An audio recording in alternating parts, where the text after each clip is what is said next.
Hello you beautiful people and welcome back to Let's Play Kingdom Come Deliverance II in the DLC. I think we are closing into the end, I do not know. We will find out.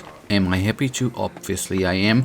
And I am hoping for the best that, yeah, we find all this stuff here. Yes, we need to do a couple of things. Since our home has been ruined, we're first of all going to take a look around the looted room. Where is the room, you might ask? And I can tell ya, it is right here, right? Yeah, there we go.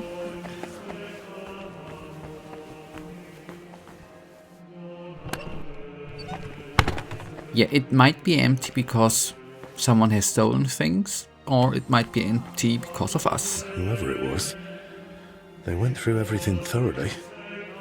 Everything's upside down.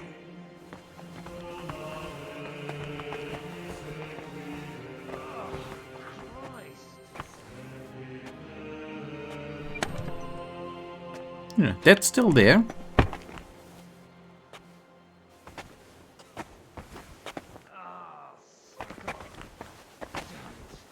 Get out of the way, boy, Albrecht.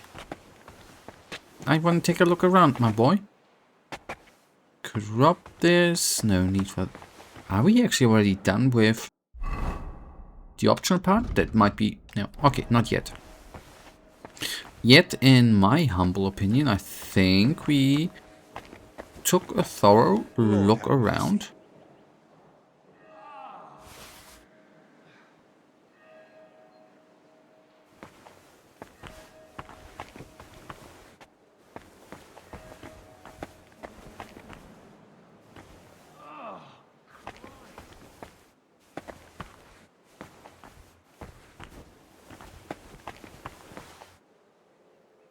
Okay, I don't see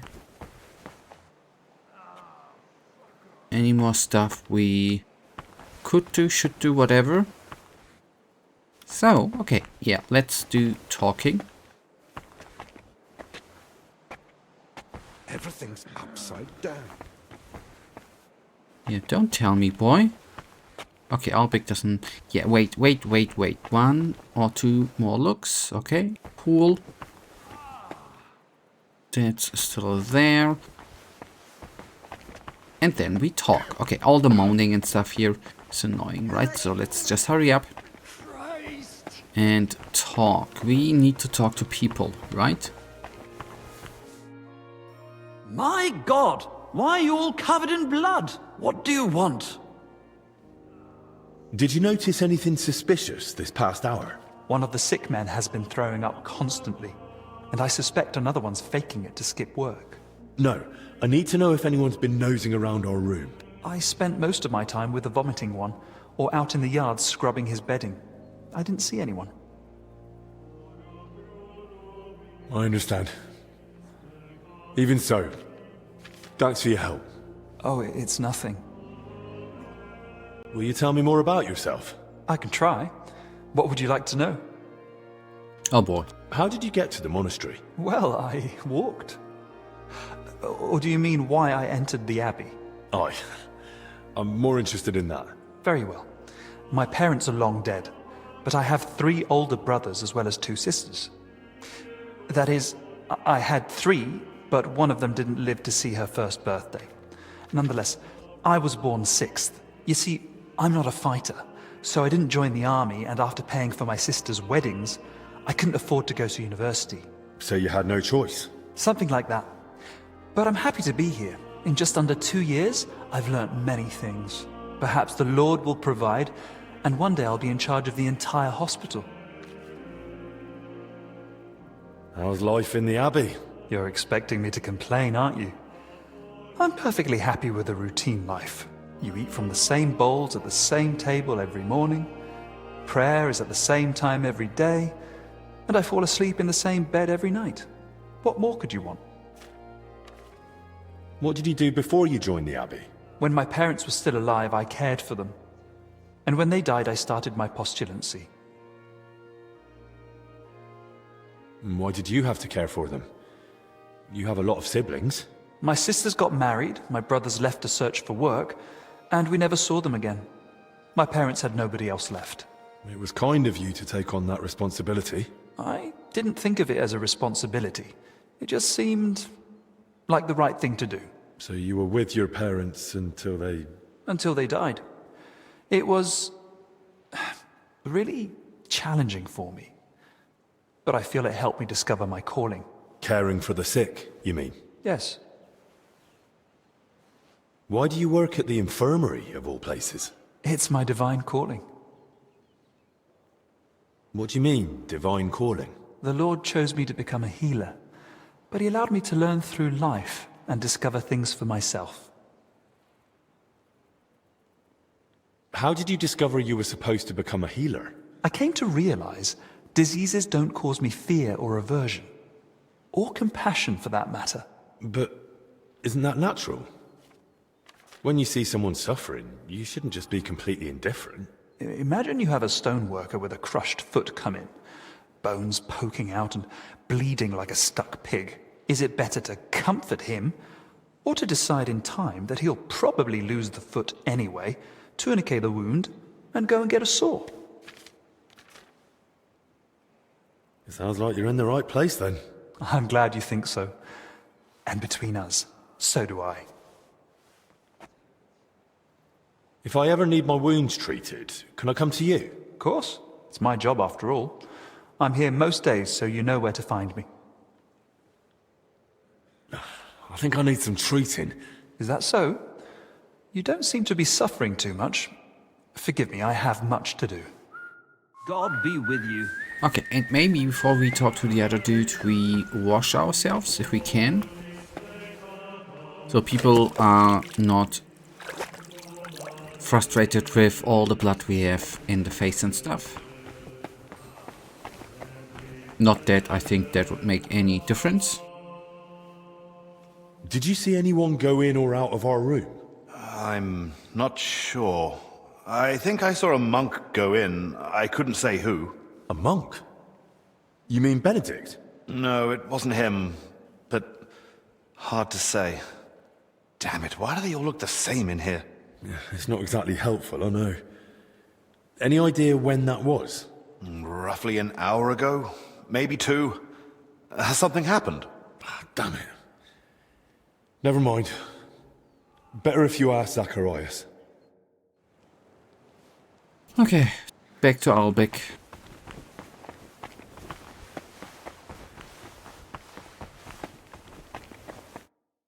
I spoke with Benedict and Dennis. Neither noticed a thing. I thought as much. We've all had our hands full here. So, we still know nothing. I might have something, but I'm not sure yet how it ties to those records. What do you mean? I went down to the crypt, and I found open tombs and rotting corpses. Good God! No sign of a mass grave, though.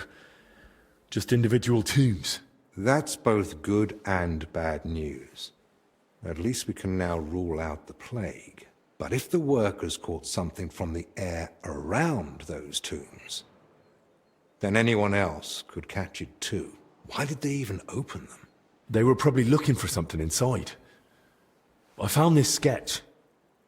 That looks like the emblem of the Kingdom of Jerusalem. But why would they look for it among deceased abbots? Even putting aside that it's sacrilege, I don't see the connection. Nor do I. But there must be one, because they locked me in the crypt over it. What? I ended up slipping out another way, but the foreman was waiting outside the door. And? He didn't end well.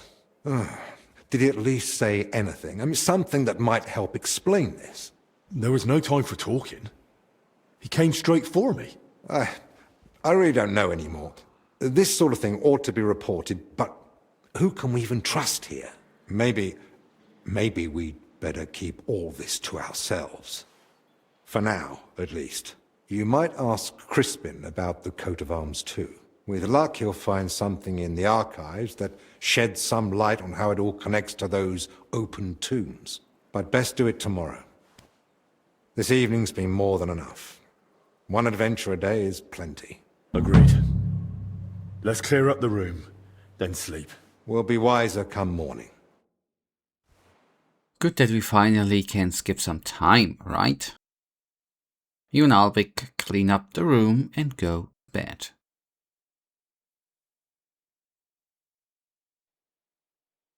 Two o'clock. That's early.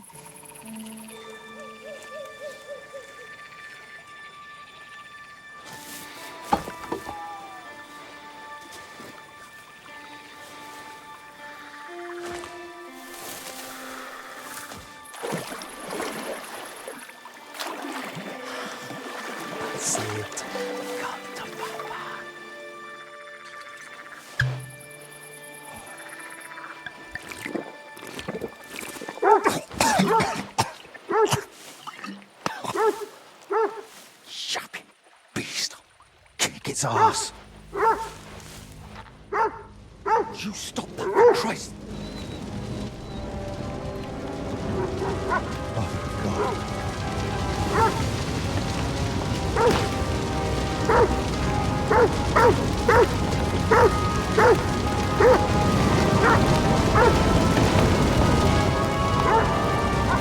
Fuck's sake.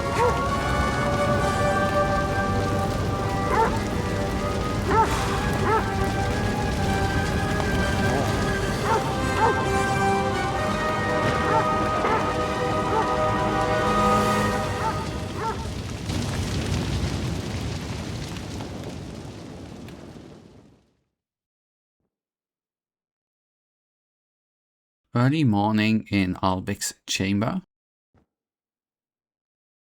Good morning, everyone. I trust you've had a decent sleep.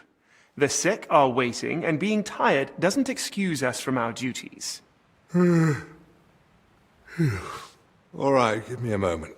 Then we'll go and check on the patients.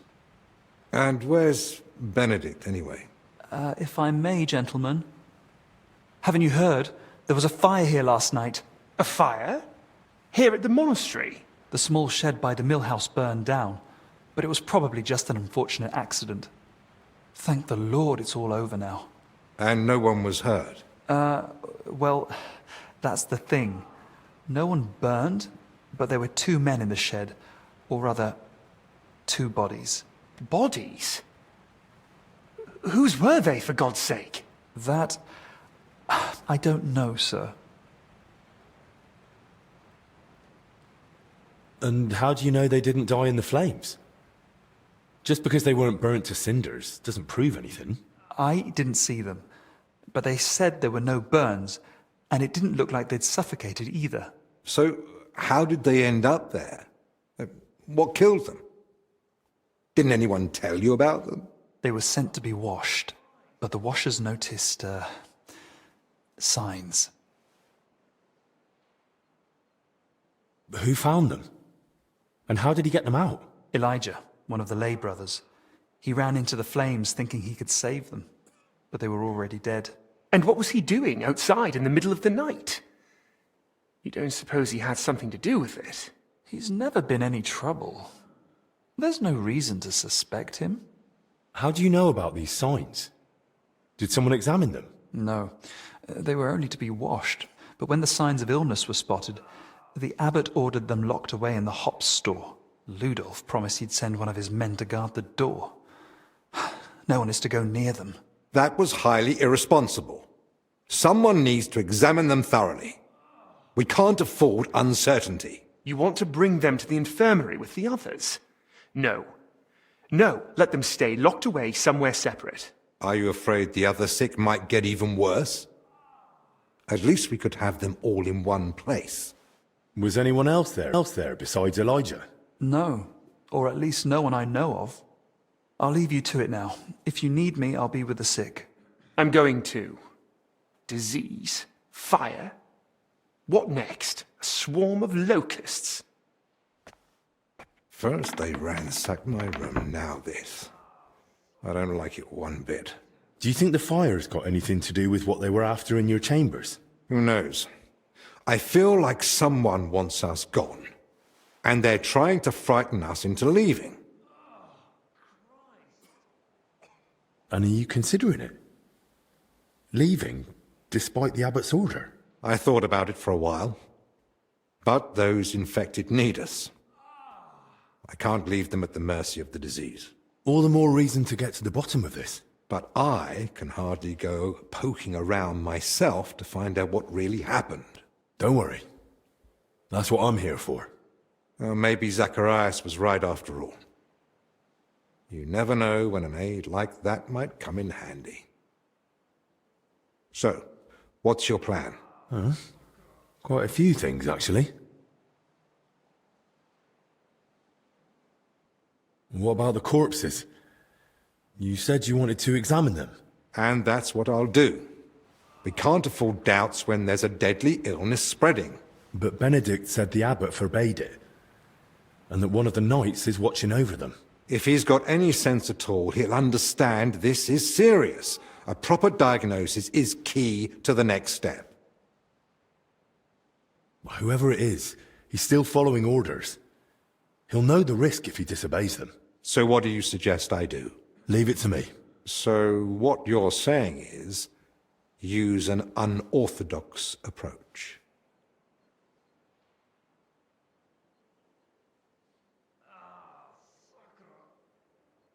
Well, I'm no physician like you, but I've learned a lot about the illness. I could say I'm your apprentice. That won't be enough. Then I'll explain to him the same way you did to me. We need to examine them and find out what was wrong with them, or we'll never get anywhere with treatment. That's probably best. But you must examine them thoroughly. And don't be repulsed. Well, I've picked up a few things already, so I think I can manage. I pray I'll have your confidence when God sends for me.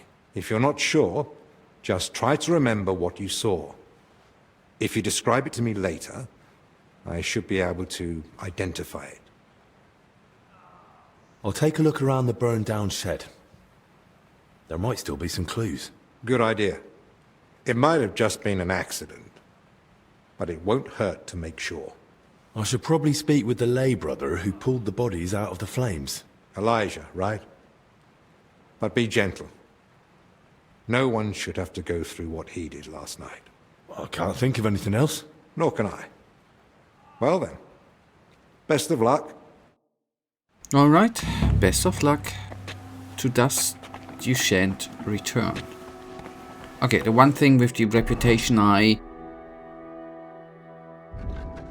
did not think that it was... I didn't mean it as meaning in a arrogant way, you know? That's actually not how I wanted to do it. Okay, shall we actually start with the librarian? I think that might be closest. And maybe, just maybe, you know what, cool if the lockdown, at least for us, if we just could, you know, go there without being sneaky beaky, right? Like we have... Oh, you game. I think I'm gonna get angry again.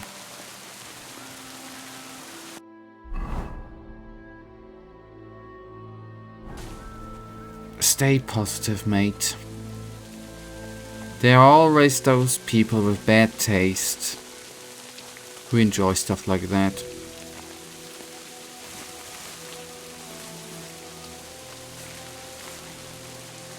Look, I waste my time. I like waiting here and wasting my time. That is so glad. That makes me glad that I need to wait for the guard to pass. That waste of time is fun. I sit at the window at daylight too and watch people. Sorry. I am not sure, by the way, if I did tell ya enough about my distaste for freaking sneaking. I never could grasp why people do enjoy that. What's because like this is so random. How could you see that there's a person? Freaking hell. And then you need to replay it or stuff. You aren't supposed to be here.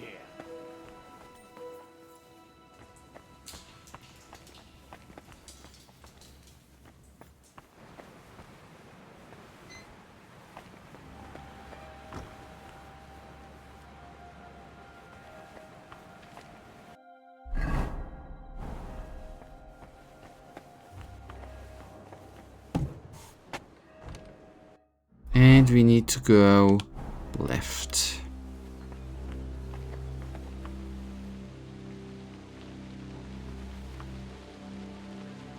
The question is, the two of them, are they both gonna be... No, obviously not.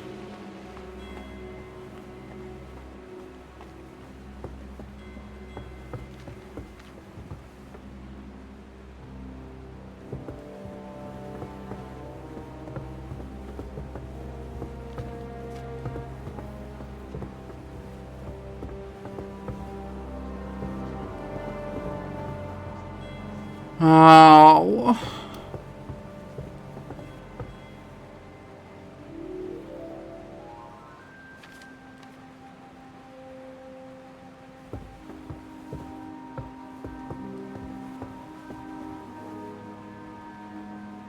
It's so intelligent, he's not even seeing us. Because I'm just such a smart bee who does not flee.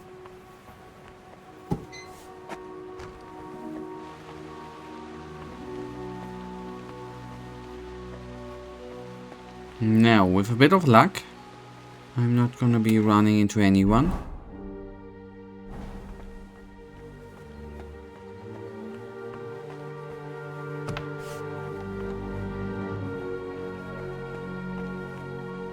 Oh wait, here I can freely traverse? Anyways. I'm investigating the source of that illness that's been spreading around here. And I could use your learned knowledge. I'm listening. I came across the symbol of the Kingdom of Jerusalem during my investigation, and I was wondering if you might have any records or anything that might be connected to it. If memory serves, something should definitely be here. I even dabbled in it myself long ago. We have the legacy of a knight named Boleslav Bavor, who journeyed through the Holy Land and visited Jerusalem. There was some connection to the monastery crypt, if I recall. Really? Because I actually came across it in the crypt. What? What are you talking about? Well, I ran into some laborers down there. From what I gathered, they were trying to rob some of the graves, and they were looking for something tied to the Jerusalem cross. By Christ, they were after the relic. What are you talking about?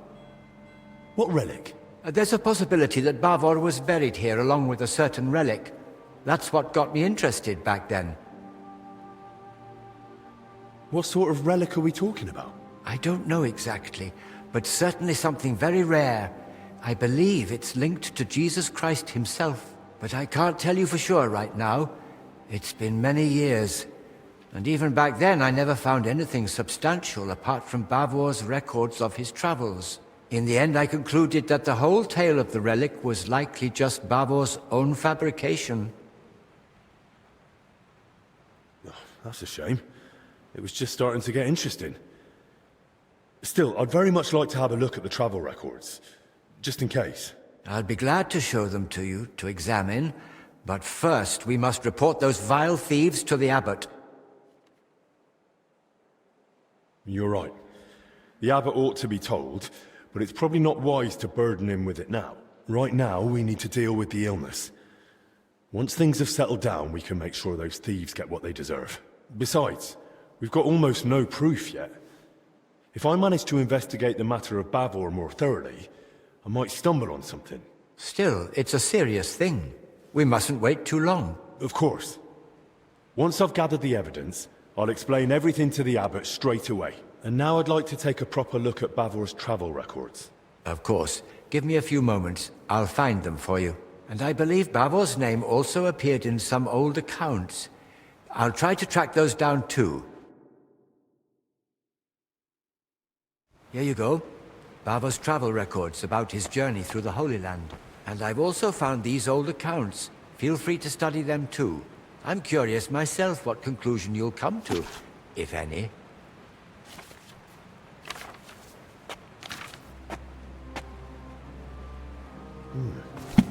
So Bavor gave the monastery a generous donation and paid for a chapel mural painting. Let's take a look at the travel records. Oh. It really says here that he acquired a holy relic. Let's see how it continues.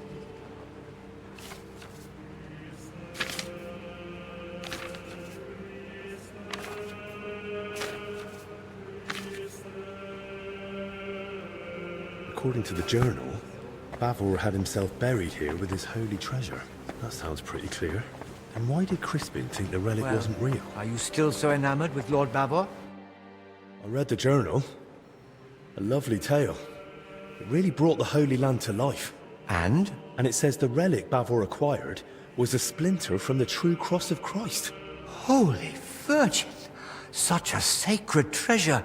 And according to the book, Sir Boleslav was to be buried with the relic in the monastery crypt. So it says in the book. I also found my old notes and remembered how it all went back then. I too searched for Bavor's grave. I even dared venture into the crypt, but despite all my efforts, I never found it. How is that even possible?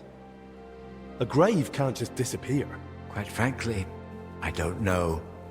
And I didn't know then either. Once I was convinced none of the graves belonged to Bavor, I laid the matter before the abbot, but not our father Jan. This was over 20 years ago when Abbot Vitus held office. May the Lord grant him eternal peace. Together we came to the conclusion that Bavor's tale was likely at least partly, perhaps entirely, made up. Why would it be made up? Surely Sir Boleslav wouldn't lie about something so serious. The book's one thing, but there's not a single other mention anywhere. The grave's missing, the relic's nowhere to be found. Can you think of another explanation, then? Mm-hmm.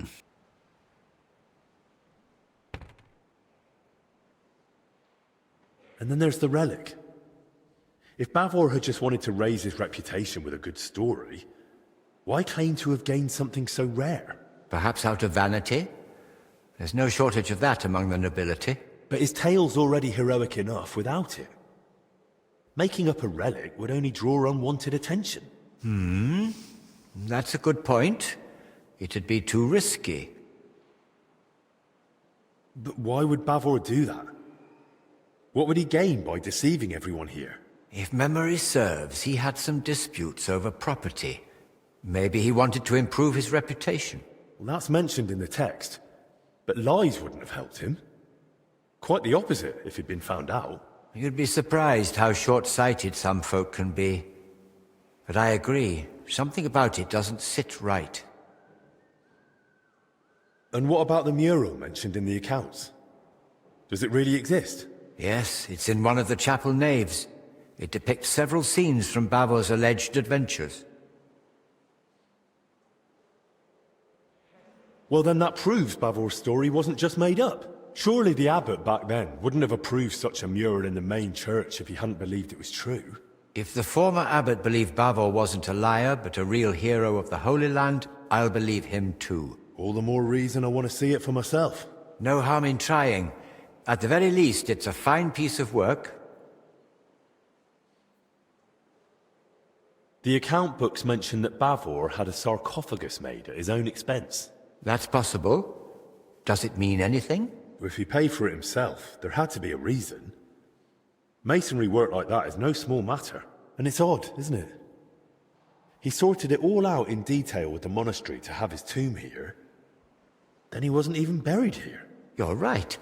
I never made that connection before.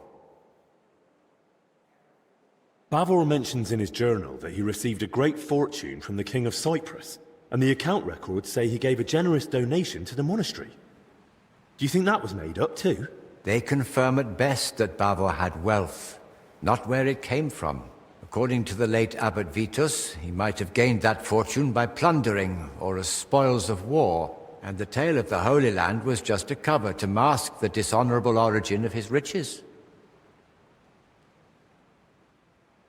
Well, I've never been to the Holy Land, but I've seen plenty of wrongdoings, even here in Bohemia. And if Bavor really wanted to cover up how he got his coin, he could have built a village, built a fortress, or who knows, bought up a mine. He could have done any number of smarter things than spinning a tale about a heroic journey halfway across the world, don't you think? I'm no expert in fraud, but yes, he chose a rather complicated cover-up if that's what it was. The crypt has a hidden side chamber, you know. Excuse me? What chamber? It had been walled up. In one part of the crypt, the masonry was loose, so I managed to get inside. I've never heard of anything like that. Perhaps even Abbot Vitus didn't know of it. See? Even you don't know all the secrets the monastery hides. And I never claimed I did, although I admit not knowing this will haunt me in my dreams. How could I have missed it? Don't you think this whole thing is a bit too complicated? Every explanation for why Bavor would lie seems more convoluted than just acknowledging it's true. Listening to you now, it's like hearing my younger self. And I sound exactly like Abbot Vitus. His view was that Bavor's story was fiction. He told me I'd be better off letting it go. What exactly did he say? That I should stop chasing old crusaders and focus on real, meaningful work.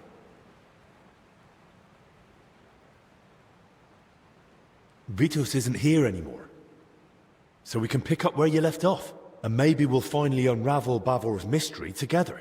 If that relic really does exist, and it surfaced now, it'd surely be a sign from the Lord, a sign of hope in these desperate times. Don't get ahead of yourself. We've not even found Bavor's tomb. Without it, we're stuck. But you spoke of that hidden chamber in the crypt. If there's any clue, it'll be in there. Take this and study it closely. It's a drawing of Bavor's family coat of arms I came across years ago. According to this, you'll know if it's truly the grave of Sir Boleslav. Yes, the mural in the chapel, paid for by Bavor himself, also bears his coat of arms. Those workers, if they really were after Bavor, they only had a drawing of the Jerusalem cross. But if he was buried under his family crest, no wonder they opened the wrong graves. Yes, that could be it. Study that sketch well, so you won't make the same mistake. Thank you. I'll head off at once. Just be careful, please. You know the abbot's orders, the disease, all this misfortune. Don't worry. I'll be careful. And in the crypt, show respect to the eternal rest of those buried there, especially now, with death haunting the monastery. All right. Yeah. But for now, you guys, that is actually then, right now, gonna be all we can now. Sleep? What? Are you kidding me, game? I get no sleep. Brings us to the end of today's episode, and you know it, as usual, not sleep, skip time. Thank you for watching. If you guys actually do have enjoyed today's episode, then please give me a little